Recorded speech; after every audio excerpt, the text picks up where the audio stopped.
Hi guys, welcome to my channel. This is Kendra, the Divine Purpose Mentor. So I know that we're all looking for ascension updates and how this Lionsgate portal is going to be affecting us, but when I tapped into the collective today, what I saw was that we really just have to make it way less complicated and just bring it back to the basics. I was listening to this song today and it totally described the energetic daggers and shards of glass that people throw at each other. And it's just as painful as actually having someone throw a dagger at us. So it's important for us to be mindful of our thoughts, feelings, and emotions. Know that we are energetic beings who send focused energy out to the world around us. When we hold on to negative emotions or we react out of lashing out from our unbalanced negative emotional states. Every emotion that we experience is perfectly valid to have and feel, but it's how we choose to respond and direct that energy and the refractory period thereafter that matters. That's how quickly we move from anger up the vibrational scale back to a calm, neutral, and balanced state. We do this by fully expressing each emotional state, from anger all the way to love, within a space, a safe space container, to be held to fully and completely express our emotions naturally. When we don't complete our emotional states, they stay stuck in our body, causing us pain, discomfort, and disease. We have to discharge our emotions and our negative energy through our bodies in order to maintain homeostasis. So I thought that I would give you guys some tools and exercises that have personally worked in my life and have completely changed my interactions with the world around me and my connection and my relationship with myself. Because even though you might think that you're just having a negative thought about another person or a situation, but what you're actually doing is you're breaking down your body's immune system and you're taxing your adrenals. You're causing disharmony in your mind, body, and emotional body. And this disharmony between your body, mind, and emotions is what actually causes all diseases. So holding on to that resentment, anger, and the fear doesn't keep us safe from being hurt again. It does cause all of the pain that we feel in our body, though. No matter what the story is, we have all been hurt and will be hurt by people that we love. Now, this doesn't make it fair or right or give anyone the right to intentionally hurt anyone else. But the truth is, when we choose to hold on to the hate because we are hurting, the fear of being hurt again, and the resentment, we unconsciously or consciously make the choice to perpetuate that hurt within. Because as they say, hurt people hurt people. So I'm just thinking, like, haven't we all paid a high enough price holding on to everything that has been done to us? When a hateful, fearful, separated thought comes up and we allow ourselves to journey into that negative thought, it creates a negative feeling state, and that uncomfortable feeling triggers our instinctual responses.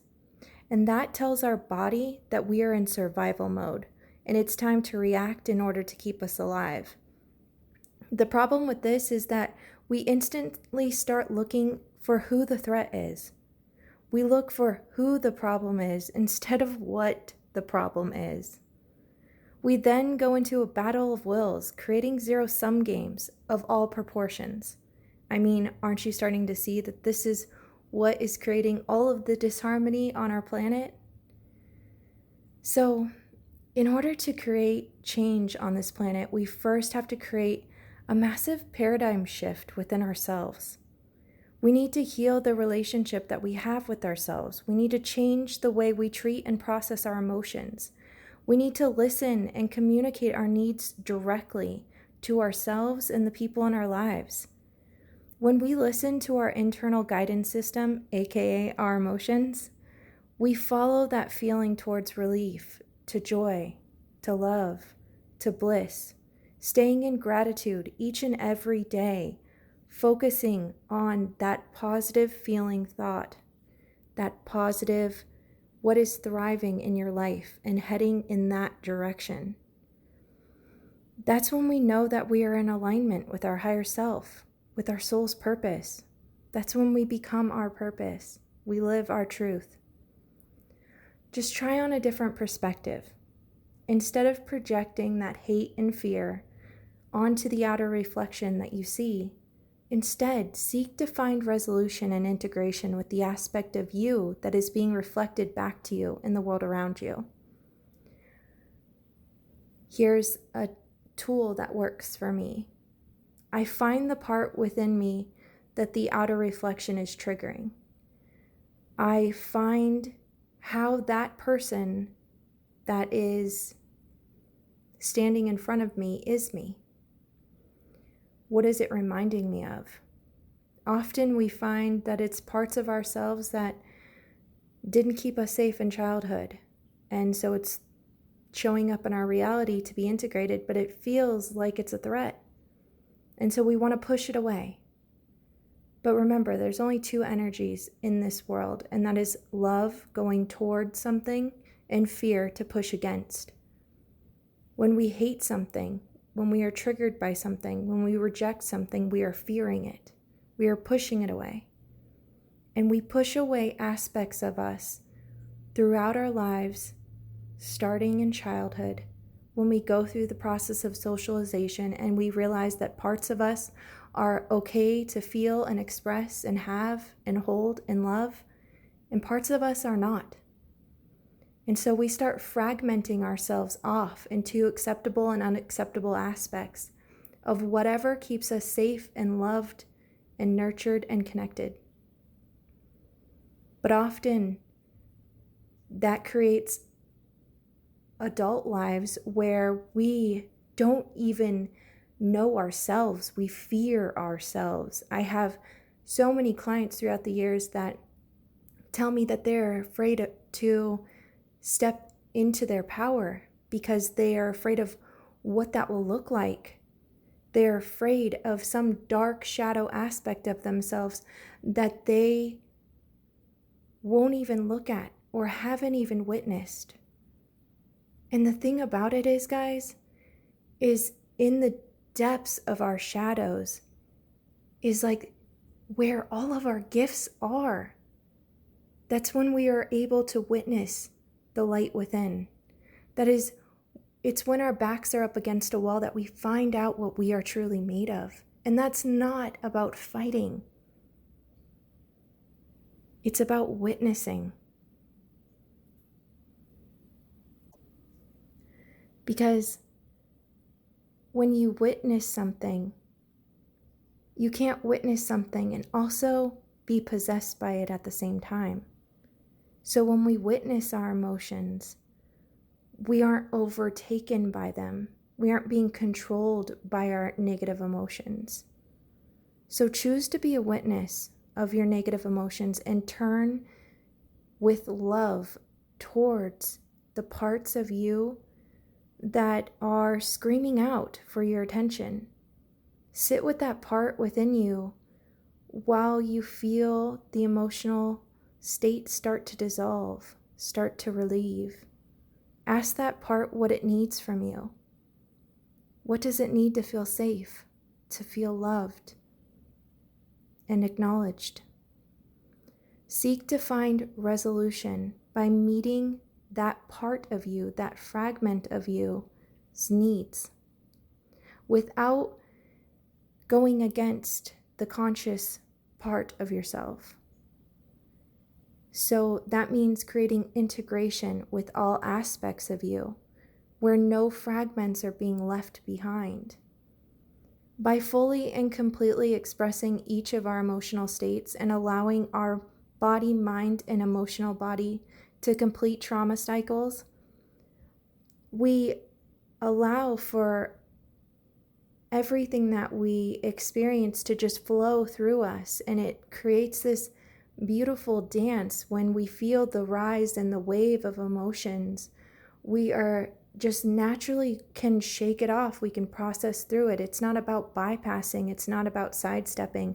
It's about fully actualizing every single thing that we feel, knowing that our feelings are just our internal guidance system, our compass.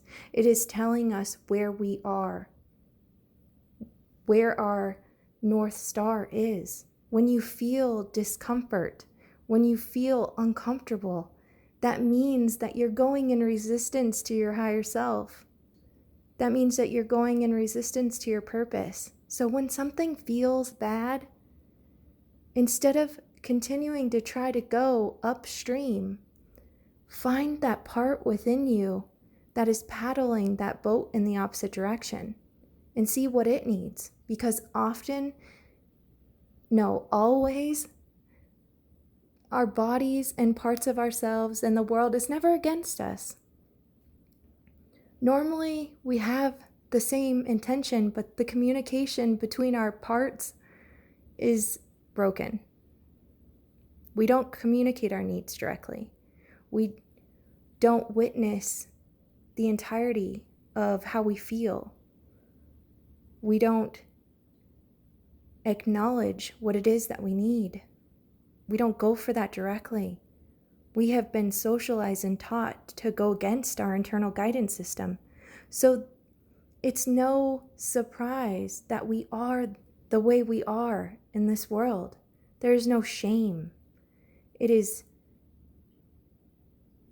the absolute problem that we have been taught to turn against. And so now that we are more conscious, it's time to start to integrate, to see that it doesn't matter what's happening in the outside. It all exists within each and every one of us. So the faster that you find integration with the outer reflection of whatever it is that causes you pain to see in the world, that causes you fear to see in the world, whether that be a terrorist or an ex or whatever it is, the sooner that you find where that part exists within you and you have a meeting of minds between the conscious and the unconscious aspects, that is when you can see what the resolution is. And that not only creates resolution within yourself and your internal dialogue and your warring parts to get every part of you on board in order to manifest what it is that you truly desire and to live your purpose, but it also allows for you to connect to others from a place of wholeness, not needing another to fill up your cup. You're able to present yourself completely and therefore be loved exactly as you are. No more playing games, no more wearing masks, no pretending, no battle of wills, no zero-sum games. But just unconditionally loving ourselves and each other. And to love doesn't mean that we all have to agree or that we all have to be the same. Wanting everybody on the outside to share your beliefs and be exactly as you are is simply just fear. Fear that you're not allowed to have your own beliefs without fighting for it.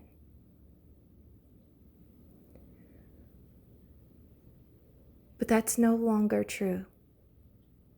You never need to fight to speak your truth and believe whatever it is that you believe, because you have the power of free will.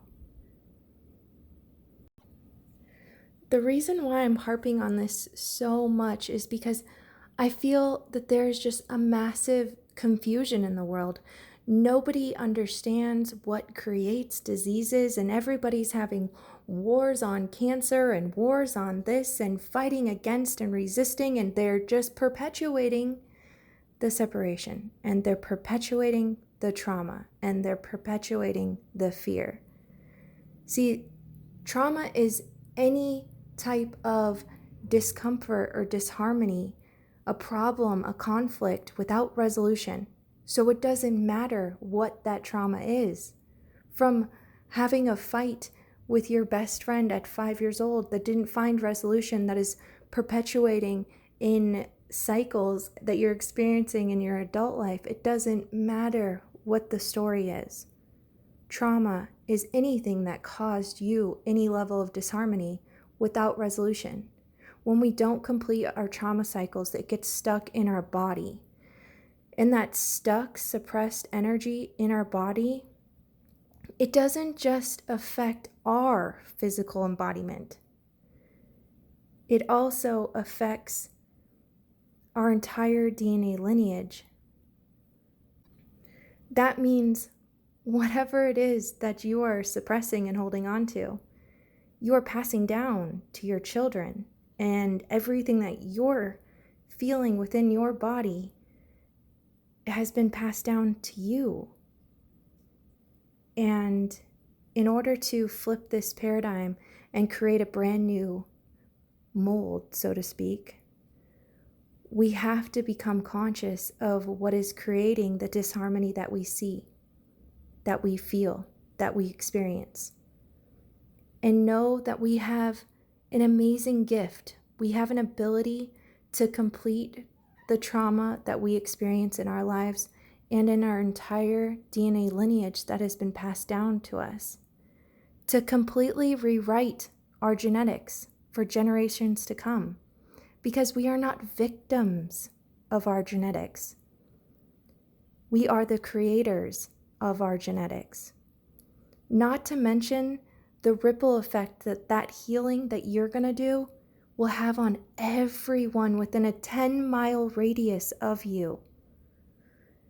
To complete trauma cycles naturally and gracefully, in a way, you can just simply express your emotions completely.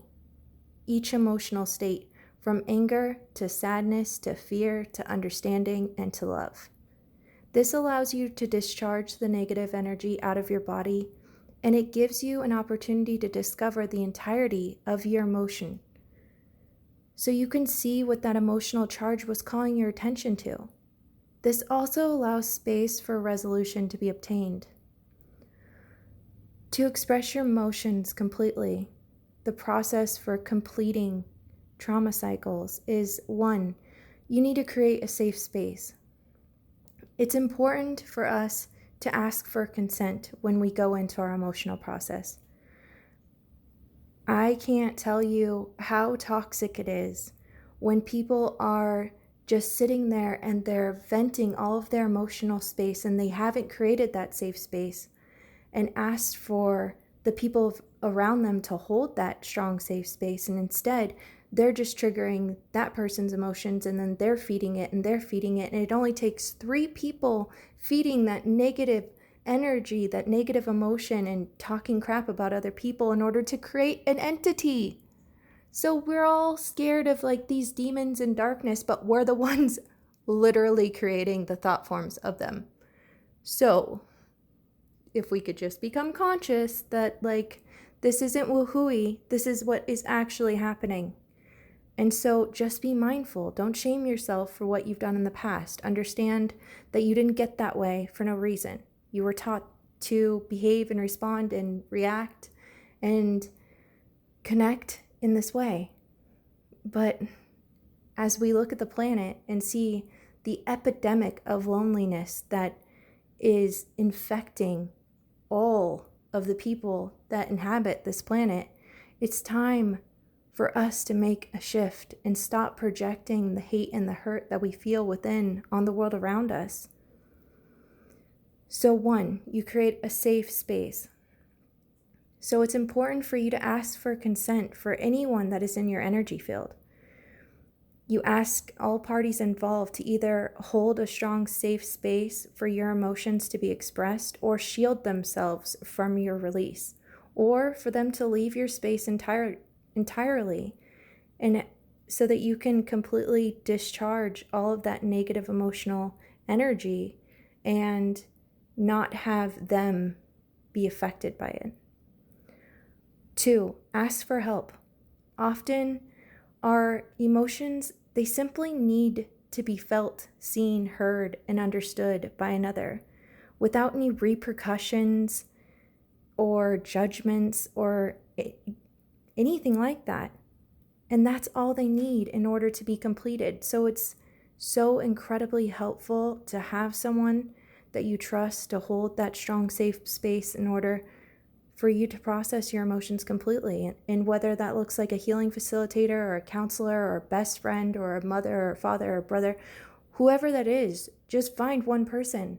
It could be a complete stranger. It doesn't matter. As long as they can hold that space for you to release, that's all that's needed.